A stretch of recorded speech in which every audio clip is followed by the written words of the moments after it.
જય શ્રી કૃષ્ણ, રાધે રાધે, જય દ્વારકાધીશ, હર હર મહાદેવ. મિત્રો, સ્વાગત છે તમારું મારા નવા બ્લોગમાં. મિત્રો, 10 કામ બાકી છે. તમે બધાને ગુડ મોર્નિંગ. ને કેમ છો તમે બધા? મજામાં? બધા મજામાં રહો મિત્રો. ભગવાન દ્વારકાધીશ બધાને સાજા સારા રાખે. તો મિત્રો, બધું કામ પતી ગયું. આજ થોડું લેટ થઈ ગયું. જસ્ટ હમણાં જ પાણી ભરીને ઘરમાં આવી. જો ચેનલ પર નવા હોય તો સબસ્ક્રાઈબ કરજો અને વિડીયો સારી લાગે તો લાઈક શેર કોમેન્ટ કરજો. તો મિત્રો, હવે જમવાનું બનાવવાનું છે. હવે કાલે સાંજે દહીણું કરીને મૂકી આવ્યા અને બાજરી દરાવી છે. તો બાજરીના રોટલા અને દહીં છે. તો આજે કઢી અને બાજરીના રોટલા બનાવવાના છે. તો બન્યા રહેજો વિડીયોમાં. ચાલો તૈયારી કરું, હવે શરૂઆત કરું કઢી બનાવવાની. બાજરીનો આટો આવી ગયો. આદુ લસણની પેસ્ટ બનાવી, એક લાલ મરચું સૂકું, ધાણા કાંદા સમારી કાઢ્યા અને લીલા મરચાં વાટી કાઢ્યા છે અલગથી.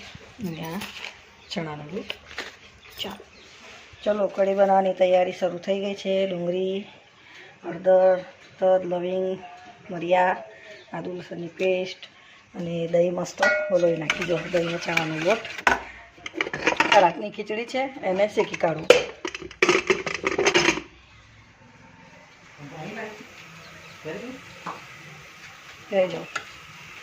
જો મિત્રો, કાંદા લસણ આદુની પેસ્ટ બધું મસ્ત શેકાઈ ગયું છે. હવે અંદર નાખી દઉં હલ્દી.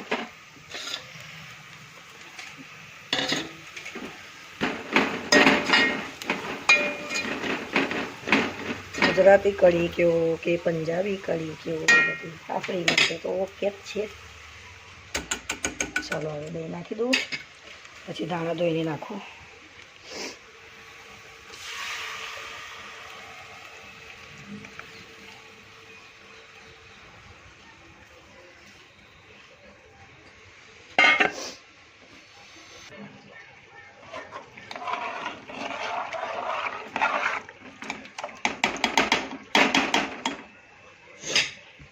મીઠું નાખી દઉં.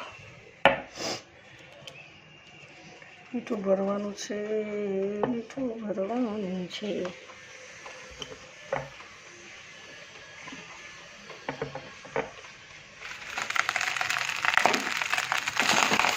જો મસ્ત તેલ વાળી થઈ ગઈ ને ખીચડી. કેવું તેલ છે ને ભાઈ. સિમ્પલ ખીચડી અને કઢી.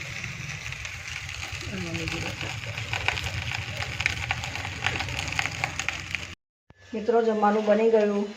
કઢી, રાતની જે ખીચડી હતી એ રહી અને તેલમાં શેકી કાઢી અને બાજરીના રોટલા.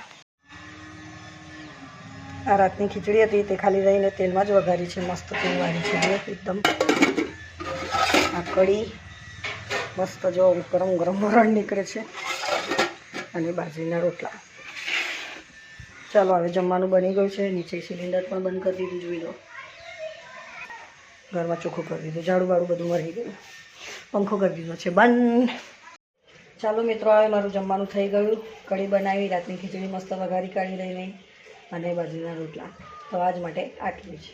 મિત્રો, ચેનલ પર ના હોય તો સબસ્ક્રાઈબ કરજો અને વિડીયો સારી લાગે તો લાઈક શેર કોમેન્ટ કરજો. તો મળે ના બ્લોગમાં. જય શ્રી કૃષ્ણ, રાધે રાધે, જય દ્વારકાધીશ, હર હર મહાદેવ. બાય.